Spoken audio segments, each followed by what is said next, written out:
We are 22 members in the Sri Lankan Parliament, out of 23 members from the Northeast Provincial, Northeast Province.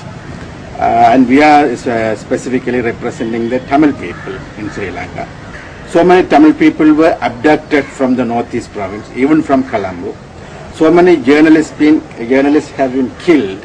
They are threatening even the parliamentarians not to open their mouth. Do you feel under threat?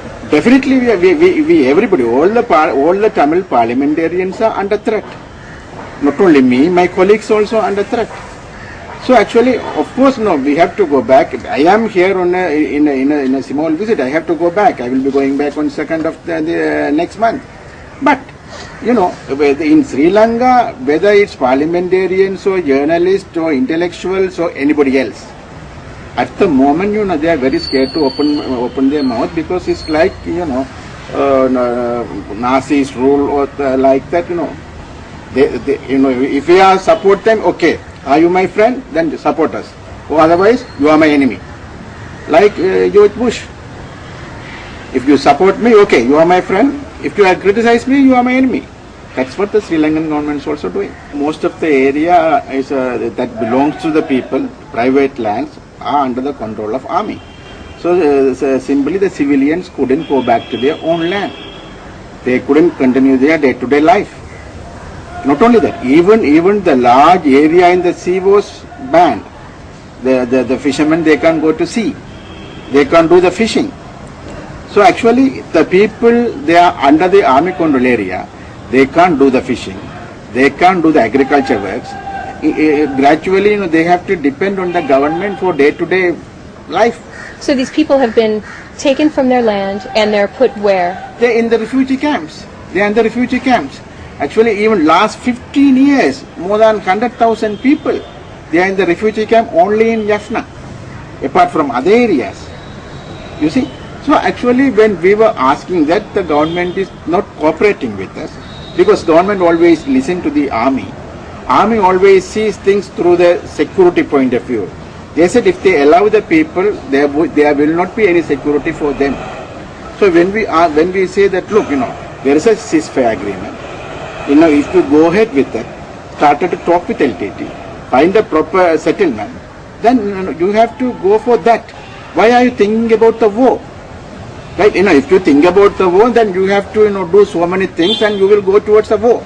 But if you think about the peace, then you have to, you can go towards that.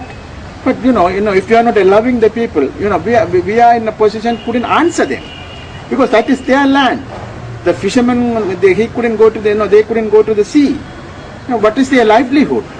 They don't want to allow the people live in their own area. Genocide in various ways: chase them away, kill them, put them in the refugee camp. You see, you know, if they are in the refugee camp, there's no education, no facilities, nothing. You know, end of the day, what will happen? They will assimilate with the Sinhalese. This is what Sri Lankan government wants. Sri Lankan government wants to establish as a, single ethno country. They want to establish the single Buddhist supremacy across the Sri Lankan state. This is what they want. This is why basically they started the war. In fact, they want to continue this war. In the place called Vavuniya, there are 3 camps under the control of army. It's all, you know, looked after by army.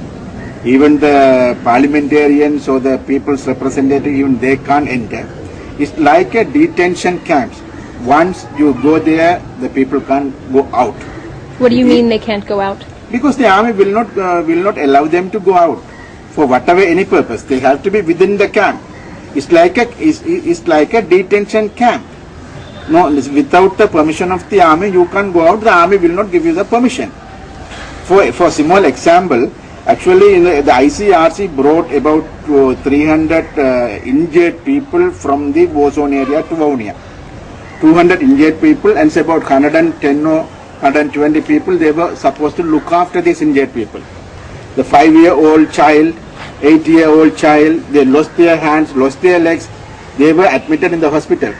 But after 10 minutes, all these people who were supposed to look after the children were taken away and they put in the detention camp. The child is crying at the hospital. He wants to see her parents, mother. Mother is crying from the camp. She wants to see his son or daughter in 5 years. Nobody is there to look after them. But the government didn't allow. The government didn't allow them to go. Actually, my colleague in Vavuniya, he called me. He said, look, this is what happening. The army is not allowing, the parents to go to the hospital and see the children. Do something. I went to the Indian High Commission. I met the Indian High Commissioner.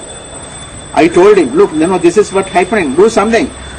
And he called the Defense Secretary. But Defense Secretary said, no, we can't allow them. Whoever they are coming from, when all are tigers, we have to screen them. We can't simply allow them to go. Yeah, I'm sorry. The High Commissioner couldn't do anything. This is absolutely a humanitarian thing. Small child, 5 years, 7 years, 8 years. They were separated from the mother, father. They are in the hospital. Who is going to look after them?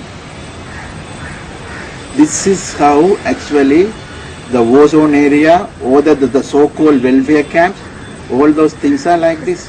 So when people are taken to the welfare camp, how long are they expecting to stay there?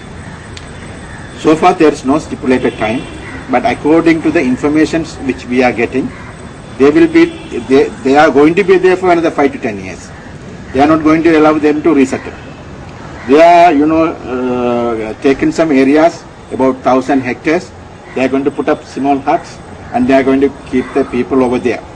And not only that, there are youngsters, more than 150 youngsters, so far taken by the army or the investigation units, and nobody knows where they are. So the youngsters who are coming from the war zone area to the so-called welfare camp, or under the control of army, they are just vanishing. Actually, the army has taken them in the nights, and the very next day, nobody knows where they are. That is the situation. Now the ICRC is taking the injured people by sea from the war zone area to a place called Tringamalai. The Tringamalai, there's again a Tamil area where, as I told you, my parliamentary group leader belongs to that area, Mr. Sambandhan. He contacted the doctor and he said, I want to come and meet the injured people because he's an elected representative from that area. The doctor said, well and good, you can come and meet the people, so there's no problem. Then he informed the police because as a parliamentarian, he is having a security risk. He informed the police. Police said, that is not under our control, that is the control of the army, please talk to them. Then he contacted the army. In the beginning, army said, okay sir, you can come, you can see the people. But within 1 hour they called him again and said, you have to get the permission from the Ministry of Defense. You see, to go to the hospital, which is in his electorate, to meet the injured people, he has to get the permission from the Ministry of Defense from Colombo. Then he contacted the Ministry of Defense. The secretary is Gotabaya Rajapaksa. He is the brother of the present president. He contacted him and he asked him, look, I want to visit the hospital. I want to see the injured people. I am sorry sir, you can't go because we are having a policy decision not to allow any other people to the hospital. Then he said, no, in that situation I have to talk to your brother, the president of this country, to get the permission to go. He said, even the president can't overrule my decision. The defense secretary says, even the president can't overrule my decision. This is how things are functioning in Sri Lanka. Regularly, we are meeting the international community, we are meeting the mission people in Colombo, Americans, British, Europeans, Indians, everybody. We are going all over the world and meeting them, telling them what is happening, what is ground reality. Everybody knew it. Nobody is denying that. Everybody knew that there is a total impunity in Sri Lanka. Everybody knew that there is an unwanted war is going on in Sri Lanka. Everybody knew that the Sri Lankan government is bombarding his own citizens.